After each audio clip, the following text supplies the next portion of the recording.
On the evening of October 22, 2009, the peaceful confines of the quiet community of Snell Isle in St. Petersburg, Florida, were suddenly shattered when Ben Cleveland, 33, a well-known local attorney, was found murdered in his home.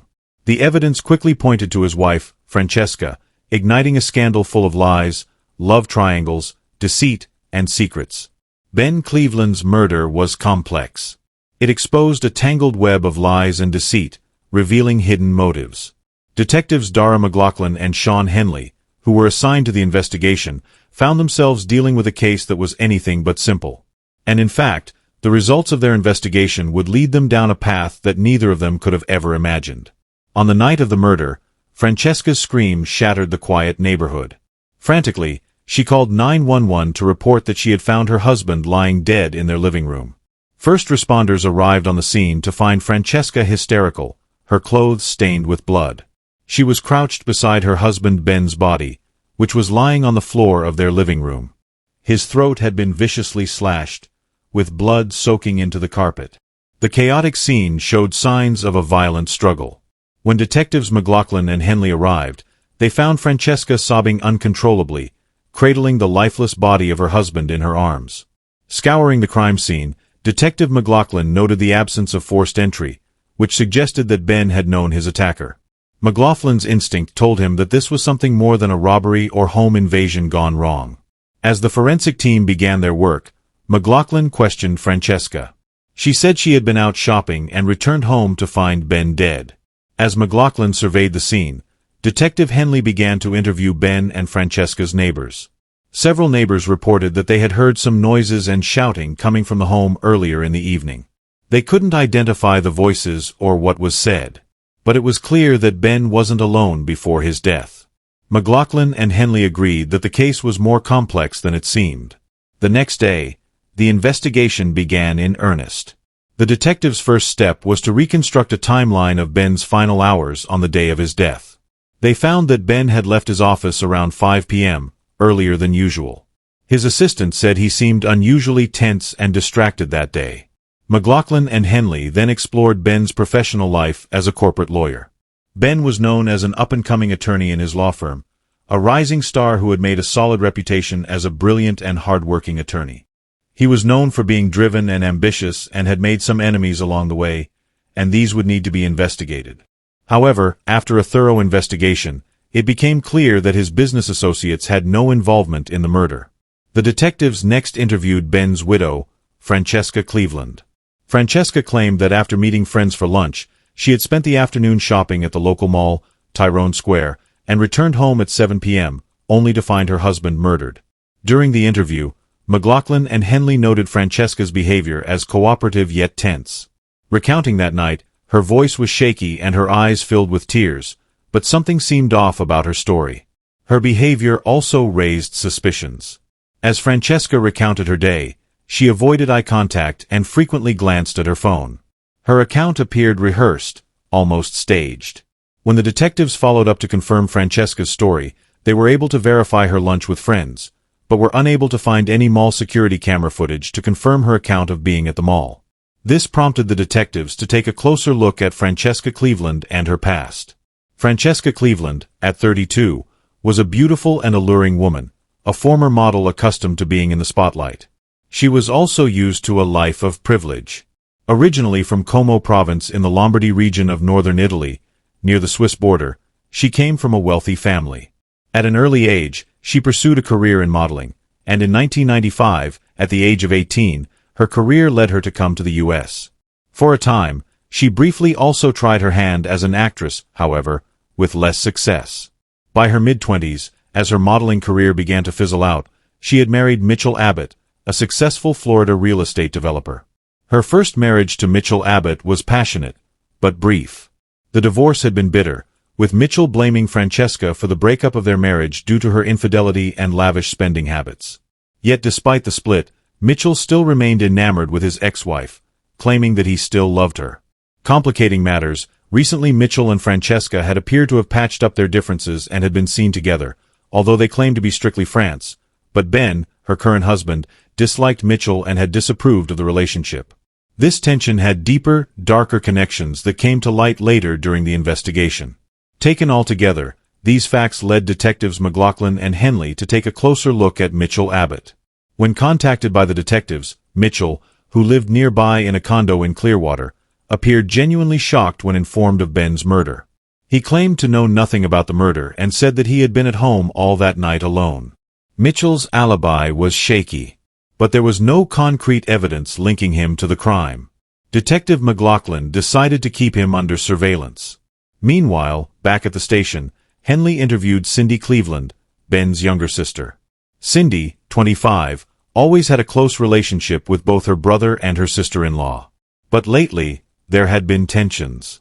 Cindy had been seen arguing with Ben days before the murder. Cindy, then a student at St. Petersburg College, was financially dependent on Ben, who supported his sister after the death of their parents in an unfortunate car accident several years earlier.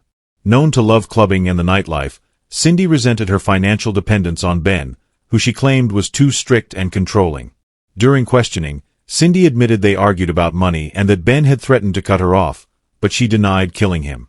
Cindy's alibi for the night of the murder, however, also was weak. She claimed to have been out at a club all night, but no one could confirm her presence there.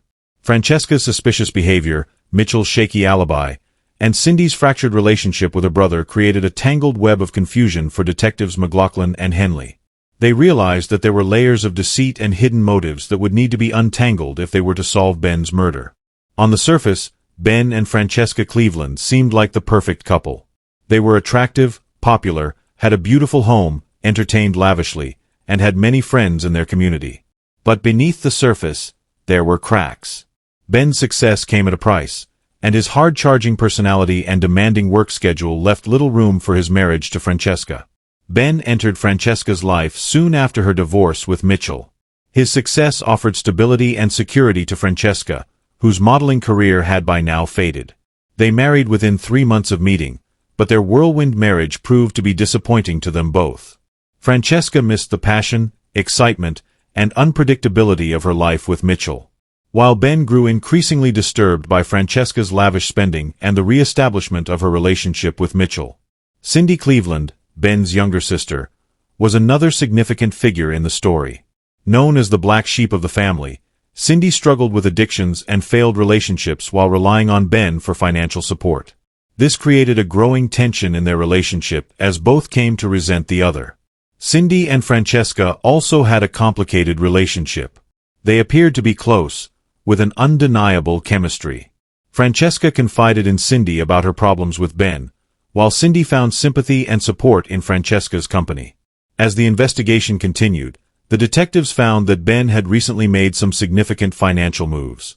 He had transferred substantial assets to help pay off some of Francesca's debts. Francesca's spending habits also raised suspicions.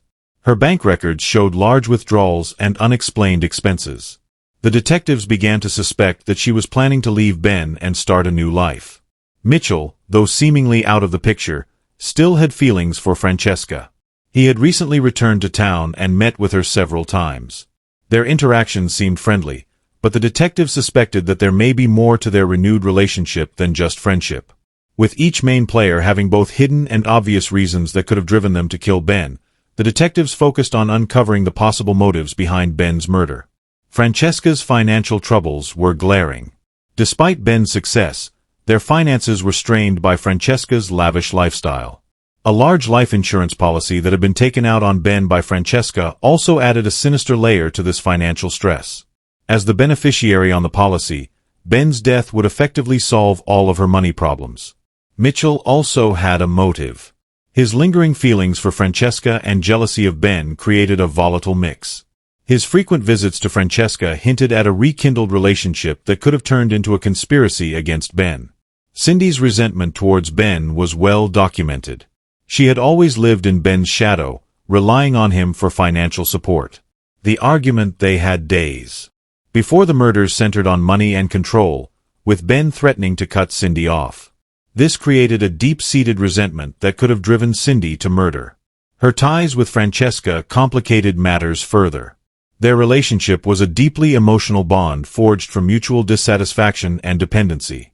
This caused the detectives to also consider the possibility of a joint effort between Francesca and Cindy to rid themselves of Ben in order to gain financial freedom. This scenario became more of a possibility when one evening, Detective McLaughlin received a call from Randy Evans. Evans was a bartender who worked at a local bar who claimed to have seen Francesca and Cindy together the evening of the murder.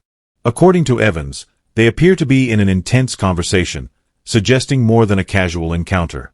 This new information contradicted both Cindy's and Francesca's accounts of their whereabouts during the night of the murder. McLaughlin and Henley then brought Francesca and Cindy back in for further questioning. Confronted with the bartender's testimony, Francesca's composure began to crack. She admitted meeting Cindy, but insisted they were discussing her troubled marriage and that the meeting had nothing to do with Ben's death. Cindy, on the other hand, was defensive and evasive when questioned about her whereabouts. The detectives pressed her on her relationship with Francesca and the nature of their conversation that night. But Cindy stuck to her story that it was an innocent encounter that had nothing to do with her brother's death. While Francesca and Cindy's conflicting accounts now made them prime suspects, Mitchell Abbott also remained a person of interest. His frequent visits to Francesca, their growing reconciliation, and Mitchell's contentious relationship with Ben made him a viable suspect. Hey, interested in more real-life murder mysteries? Be sure to like our content and subscribe to our channel for more true crime stories. Do you have any thoughts about this case or have a case of your own you'd like us to investigate? Leave us a comment. Until then, stay safe.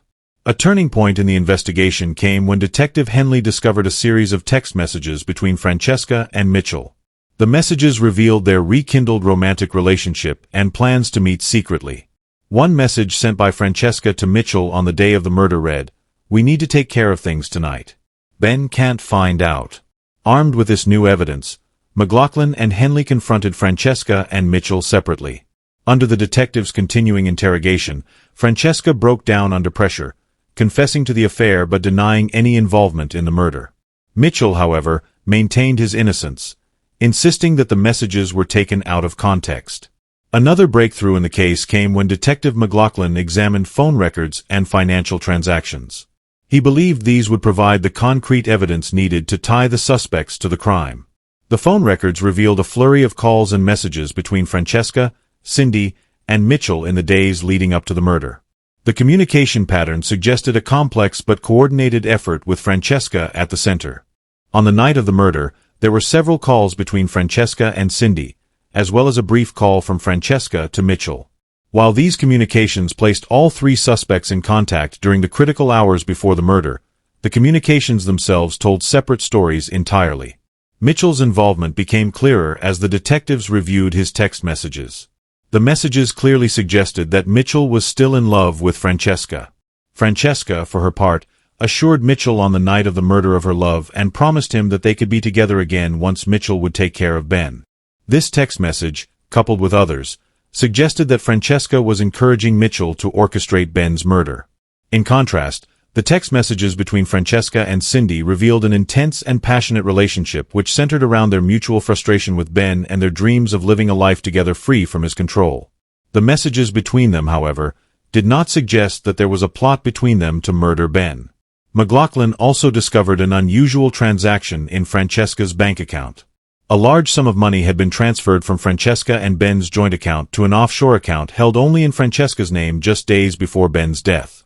This transaction, combined with a life insurance policy, suggested Francesca was preparing for a significant change in her life and her financial situation. But how are Cindy and Mitchell involved? Armed with this new evidence, the detectives decided to confront Cindy, Mitchell, and Francesca once more. This time, they presented them with the phone records and the financial transactions. Cindy was interviewed first. Faced with the evidence, Cindy's facade of innocence began to crumble. Under intensive questioning, she finally confessed to having an affair with Francesca. "I just couldn't take it anymore. Ben was so controlling. I didn't want things to come to this, but I just didn't have a choice. Francesca and we had a plan. We're in love. We were planning to leave Ben and start fresh, but I swear we never planned to kill him." Cindy admitted that she and Francesca had fallen in love and had planned to clean out Ben's bank account and run away together to the Cayman Islands. But she denied any involvement in Ben's death. Armed with Cindy's statement, The detectives next confronted Mitchell with their evidence. Confronted with irrefutable evidence of his involvement with Francesca, he broke down and confessed to attacking Ben. Mitchell explained that once he had resumed his relationship with Francesca, he had fallen hopelessly in love with her. Francesca had encouraged his advances, and told him of her plans to leave Ben. She told Mitchell that her marriage to Ben had been a mistake and promised him that they would be together again once Ben was out of the picture. Together, they plotted to murder Ben and collect on his life insurance policy in order to resume their life together. On the night of the murder, under the pretense of wanting to meet with him, Francesca had called Ben to ask him to come home early that evening. Mitchell then used a key that Francesca had given him to enter the home she shared with Ben. He then waited for Ben to arrive and surprise him as he entered, attacking and killing him in a quick but bloody struggle. With these conflicting stories from Cindy and Mitchell, the detectives needed to hear from Francesca. When they brought her in for questioning, Francesca initially denied any involvement. But when confronted with the text messages, bank statements, and Cindy and Mitchell's confessions, her resolve rapidly crumbled. Francesca admitted to her affair with Cindy, but claimed that Cindy had nothing to do with Ben's murder. Under further questioning, she admitted that her affair with Mitchell was purely a sham. Francesca had planned to seduce Mitchell and then convince him that they would need to kill Ben in order to be together again. The detectives finally had all the pieces they needed in order to put together the complex web of lies and deceit that led to Ben Cleveland's murder. Francesca and Cindy's relationship had developed into a passionate love affair. Together, they planned to empty out Ben's bank account in order to escape his control and start a new life together. Free from his constraints and the judging eyes of polite society in St. Petersburg. But unbeknownst to Cindy, Francesca also had taken out a life insurance policy on Ben while she cultivated a renewal of her relationship with Mitchell. Francesca planned to use Mitchell in order to have him carry out Ben's murder and then collect the proceeds of the life insurance policy in order to secure additional funds to support her new life with Cindy while Mitchell would take the fall for the murder. With these confessions in hand, Detectives McLaughlin and Henley knew that they had uncovered the truth. The case was far from simple, but the tangled motives and relationships had finally come to light. The truth was a web of love, lies, betrayal, and desperation. On January 4, 2010, Francesca Cleveland and Mitchell Abbott appeared at the Pinellas County Courthouse in Clearwater, Florida, and pled guilty to the charge of first-degree murder. In exchange for their guilty pleas, the prospect of the death penalty was taken off the table, and they were sentenced to life in prison without the possibility of parole. Francesca is currently serving her sentence at the Lowell Correctional Institution north of Ocala, while Mitchell is incarcerated at the Florida State Prison at Rayford, Florida. Cindy Cleveland, though initially suspected of complicity in the murder, was cleared by the investigation. Although she had planned to run away with Francesca, there was no evidence to show that she had any knowledge of Francesca's plot with Mitchell to murder Ben and collect on his life insurance. After the truth came to light, Cindy came to deeply regret her affair with Francesca. Guilt-stricken, she committed to change her life. Cindy went on to finish her education and eventually earned a master's degree in education from the University of South Florida. Today, she continues to reside in the St. Petersburg area, where she lives with her husband and 2 children and works as an educator. Following the arrest and conviction of Francesca Cleveland and Mitchell Abbott, Detectives McLaughlin and Henley were cited for their thorough work on the case. They continue their work for the St. Petersburg Police Department, where they are highly regarded for their investigative skills. The twisted love triangle that led to Ben Cleveland's murder had unraveled, but its impact will be felt for years to come. The truth, once uncovered, had brought justice, but it had also come at a terrible price, revealing the depths of human frailty and the devastating consequences of selfishness and unchecked desires. Thanks for watching. Subscribe and like this video for more true crime video. Don't forget to leave your thoughts and theories in the comments section below. Take care and see you in the next video.